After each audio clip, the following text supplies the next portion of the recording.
com uma sociedade mais moderna, no mínimo que a gente possa situar isso a partir do início da segunda metade do século XX, com o progresso da eletrônica, das telecomunicações, que permitiu um intercâmbio muito maior entre os países, as culturas, e que possibilitou justamente o surgimento desse conceito de multiculturalidade. Porque anteriormente nós não vivíamos numa aldeia global como nós vivemos hoje em dia. É claro que existe aí um outro estágio desse processo todo, que está situado agora na virada do século XX para o século XXI, com outro salto que houve na parte de telecomunicações, que hoje em dia faz com que nós tenhamos acesso a qualquer informação de qualquer lugar do mundo, praticamente em tempo real.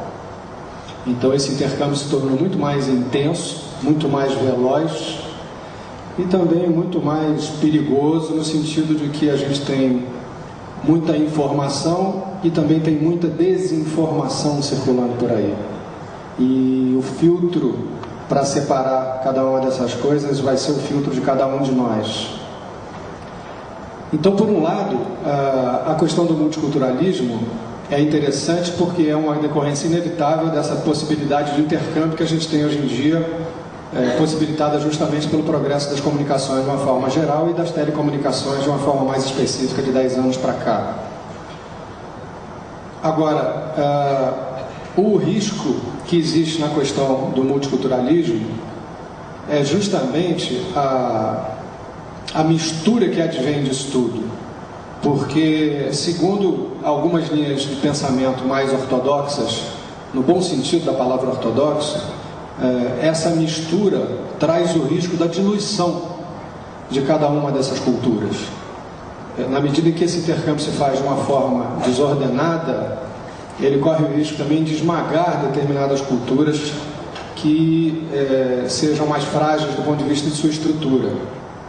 Então, tanto o conceito do multiculturalismo quanto o conceito do pop trazem, na minha maneira de ver, esse risco da diluição, das coisas começarem a serem diluídas justamente por uma mistura muito grande. E algumas linhas de pensamento mais ortodoxas, como eu vim dizendo, temem esse tipo de mistura, porque acham que esse tipo de mistura pode representar um processo de diluição que pode levar a um processo de decadência mesmo das culturas como manifestações localizadas e específicas, seja de países no sentido geopolítico ou mesmo de determinadas regiões do mundo, que aí a gente está falando agora em termos mundiais, em termos globais.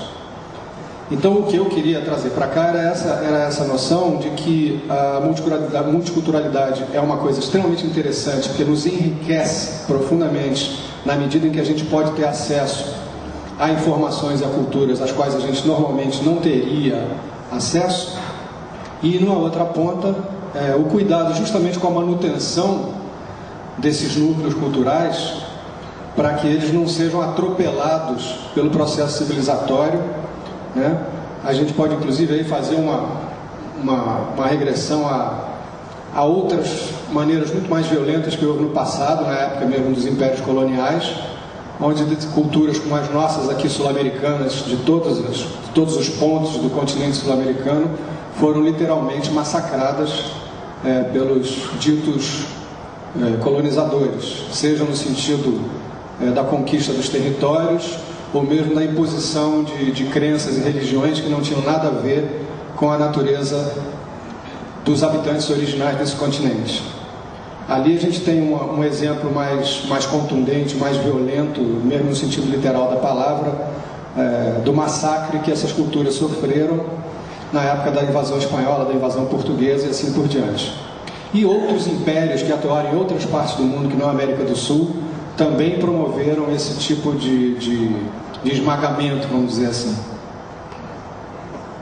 Então a questão fundamental aí é essa. Por um lado, é uma maravilha a gente ter essa possibilidade desse intercâmbio, da gente trocar em experiências, informações com pessoas de todas as origens, de todas as visões de mundo, e ao mesmo tempo da gente ter a consciência de que a gente precisa de alguma maneira estar atento para que esse intercâmbio não represente uma diluição uma decadência e até uma extinção de determinados focos culturais que estão espalhados pelo mundo. O pop também é um conceito que vem do máximo dos anos 50 para cá, essa noção do pop, né?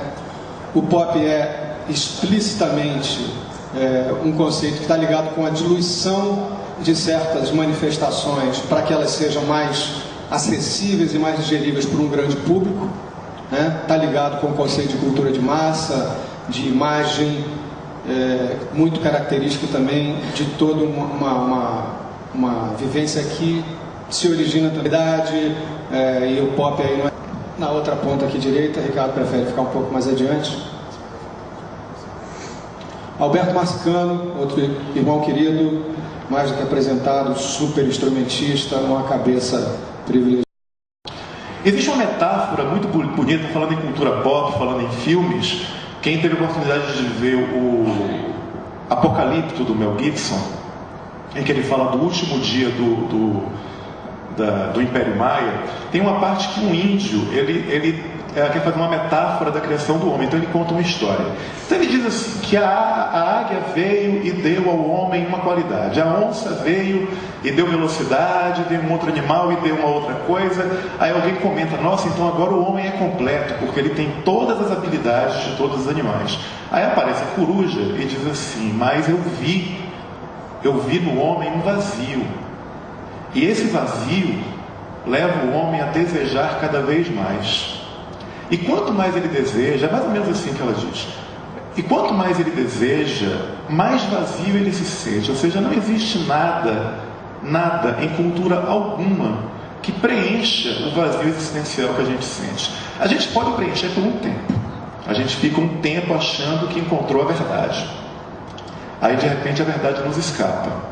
A gente fica 2 anos dizendo, por exemplo, que encontrei no Espiritismo a minha salvação. Depois de 5 anos, não, é a Igreja Universal, ou são os Hare Krishnas, ou é o ateísmo, e depois muda de novo. Muito pouquíssimas pessoas hoje em dia se preservam numa mesma linha. Eu não digo isso que isso seja ruim, só é um problema quando a pessoa pensa que vai encontrar uma verdade absoluta em alguma coisa. Mas ela, em algum momento, vai continuar insatisfeita, ela vai continuar sentindo um vazio. Só que, aí que está, esse vazio, ao invés de ser um inimigo, ele deveria ser considerado o nosso melhor amigo, porque esse vazio é a garantia do não fanatismo. Esse vazio é a garantia que nós temos de que nós não vamos congelar no tempo, nem congelar no modo. É interessante observar que, sendo o oposto do múltiplo, o uno, e assim, eu sei que somente em meios esotéricos a gente usa e abusa do termo uno. Nós temos que voltar à unidade, etc. Eu digo o contrário, eu digo que a gente tem que voltar à multanimidade, não à unidade. Porque unidade significaria que alguma cultura que várias culturas deveriam deixar de existir, várias linhas de pensamento deveriam deixar de existir para que houvesse uma. O que falta no mundo não é unidade, é respeito. Não é uniformidade, a gente não precisa de uniformidade. Eu não consigo me imaginar estudando numa sala que não seja minha, com ateus, jogadores de futebol, crentes, evangélicos, espíritas e wiccas e feiticeiros. É tudo isso misturado que dá a beleza, que dá o tom. Fica imaginando um violão de uma corda só, de uma nota só. Não sai música. Só tem música quando a gente tem uma variedade de instrumentos, inclusive, de cordas e instrumentos. Então, o que a gente precisa não é de unidade, né? A gente precisa de união. Mas assim, a união ela só brota do respeito. A gente não precisa imaginar um mundo. Eu queria um mundo em que todos fossem iguais. Deus me livre. Um mundo em que todo mundo fosse igual deveria ser um absoluto tédio.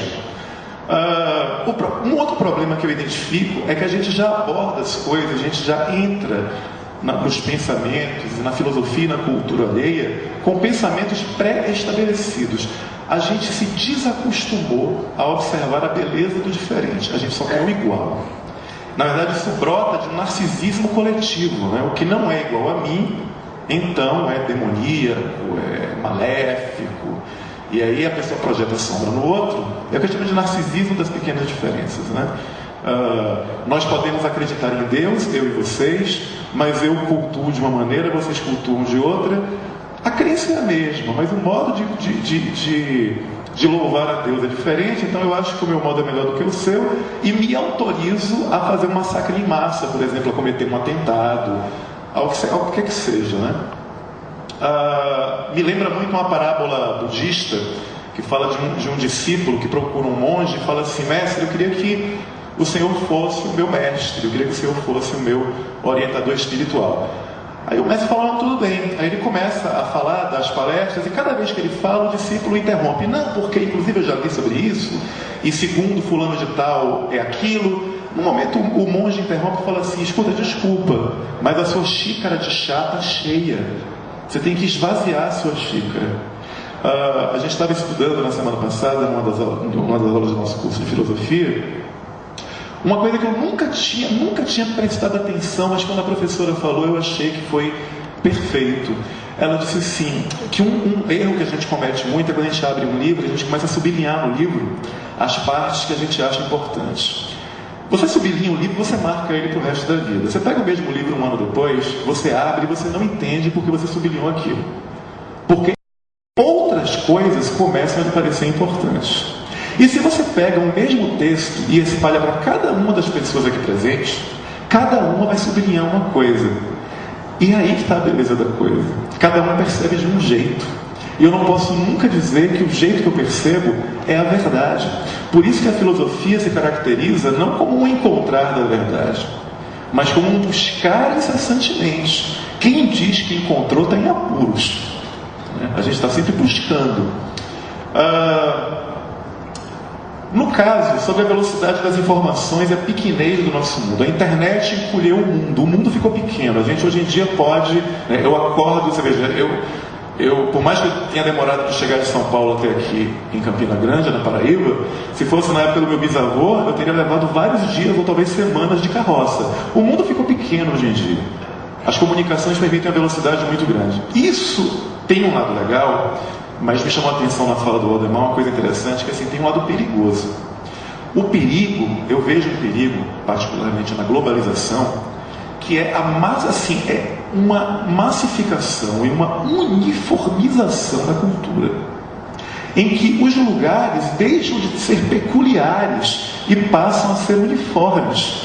E a gente vê isso em pequenos detalhes que aparentemente são bobos, mas mostram muito. Por exemplo, alguns anos atrás, quem morava em Salvador via que os telefones públicos tinham forma de água de coco, que é uma coisa da cultura local, né? Tinha uma forma de um coco. Em Aracaju parece que eram cajus, né? Os telefones públicos tinham essa forma.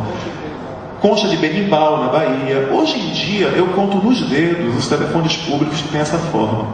Todos eles foram substituídos pelo mesmo orelhão azul que você encontra em Porto Alegre, que você encontra em qualquer lugar. Quer dizer, a impressão às vezes que eu tenho é que se eu fosse sequestrado e o sequestrador me soltasse numa rua do Brasil, em qualquer rua que ele me soltasse eu não saberia onde eu estou, porque nós estamos perdendo as particularidades, as peculiaridades. Na globalização a gente tem o perigo de uma cultura se colocar como dominante e englobar as outras. Para encerrar minha fala, me chama a atenção no que diz respeito ao contexto da cultura pop, uma outra coisa que foi tratada na minha universidade semana passada, que eu também achei bárbaro quando a professora comentou, que ela diz o seguinte: hoje em dia, quem educa as crianças não são os pais. Claro que os pais educam, mas assim, parece que quem tem educado cada vez mais as crianças, e os adolescentes, principalmente os adolescentes, é o cinema e as revistas em quadrinho.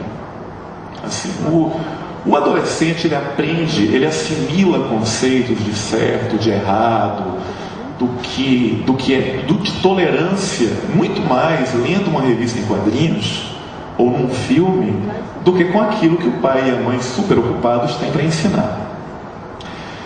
Aí interessante, algumas coisas me chamam a atenção. Eu sou um colecionador de gibis inveterado desde 1985. Eu tenho coleções, toneladas de coleções de revistas em quadrinhos, de tudo que vocês puderem imaginar.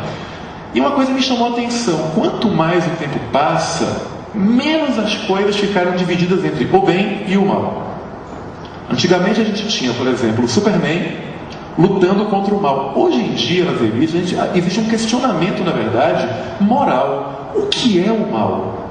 Por exemplo, a gente já teve o Superman questionando, nas revistas em quadrinhos, se ele deveria realmente morar nos Estados Unidos e ser um super-herói americano, ou se ele deveria ser um super-herói do mundo. Por que ele veste as cores daquela bandeira? Quer dizer, essas crises de consciência nos super-heróis, que os adolescentes leem serve para muita coisa. Um exemplo que me chama a atenção modernamente e que envolve um dos temas dessa conferência, amanhã parece que vai ter aqui um encontro sobre homoafetividade, homoerotismo. Pela primeira vez, a Marvel, que é responsável pelo Homem-Aranha, pelo Capitão América, criou um grupo de super-heróis em que 2 super-heróis são namorados. Isso é interessante porque assim, um adolescente lê uma revista em que aquilo é tratado com, eu não vou dizer naturalidade, mas com normalidade, como fazendo parte de um contexto cultural, de uma época, ele não vai desenvolver intolerância. Por exemplo, no último gibi dos Vingadores, um guri leva muita porrada na faculdade porque os colegas suspeitam que ele seja gay. E, quer dizer, isso é uma cena recorrente em quase todos os colégios, universidades eu não diria. No terceiro grau a pessoa é mais esclarecida, no segundo grau mais perversa, no ginásio principalmente. Sempre tem né? Aquela que todo mundo malha, que xinga, que fala. Eu não tive isso porque na minha época, quando existiu a chamada bichinha da classe, mas ele foi tão esculhambado durante 2 semanas que ele deu um tiro na cabeça. E a gente foi chamado no auditório e a coordenadora do SOI perguntou se a gente sabia o significado da palavra preconceito. E quando a gente ficou de um tiro na testa, porque ele era esculhambado por toda a escola por ser homossexual, eu acho que ele nem sabia o que era ainda, ele só tinha 13 anos. Hoje em dia eu não tenho um colega dessa época que seja homofóbico. E eu garanto que pelo menos aquele adolescente de 16, 17 anos que for ler o último gibi dos Vingadores, ele não tem em casa um pai e uma mãe que diz assim: escuta, machucar e maltratar o outro porque o outro gosta de uma coisa diferente de você, porque, como Freud dizia, sexualidade não é atributo identitário, é atributo de gosto. Então, assim, você criticar uma pessoa porque ela gosta de transar com o mesmo sexo é a mesma coisa de você criticar alguém porque a pessoa gosta de comer alho, né? Ou porque a pessoa não gosta de comer chocolate, né? É um atributo de gosto. Aí um adolescente que vai ler isso num gibi, ele aprende numa historinha que é ridículo você se incomodar com a diferença dele. E isso eu estou dando um exemplo, porque existem vários outros. Existem questões como racismo sendo trabalhadas nas revistas em quadrinhos. Existe a questão das religiões diferentes. Por exemplo, vocês querem ver um grupo multicultural? Os X-Men. Os X-Men, quando eles foram publicados no Brasil na década de 80, eles foram o primeiro grupo multicultural de super-heróis do mundo, porque o super-homem veste as cores da bandeira americana, a Mulher Maravilha veste as cores da bandeira americana, o Homem-Aranha também, é tudo vermelho e azul. E de repente você vê uma super-heroína da África, que é a Tempestade, o outro que veio da Rússia, que é o Colossus, o outro que veio da Alemanha, que é o Noturno, e todos eles juntos lutando pelo bem, né? A gente não tinha mais uma uniformização cultural. A gente tem um grupo múltiplo. Eu acho os X-Men bárbaro por causa disso. O que são os mutantes? Né? Eles são perseguidos porque são diferentes. Qual é a mensagem por detrás disso? A mensagem é essa. Qual é o sentido? É ridículo você perseguir uma pessoa porque ela é diferente de você.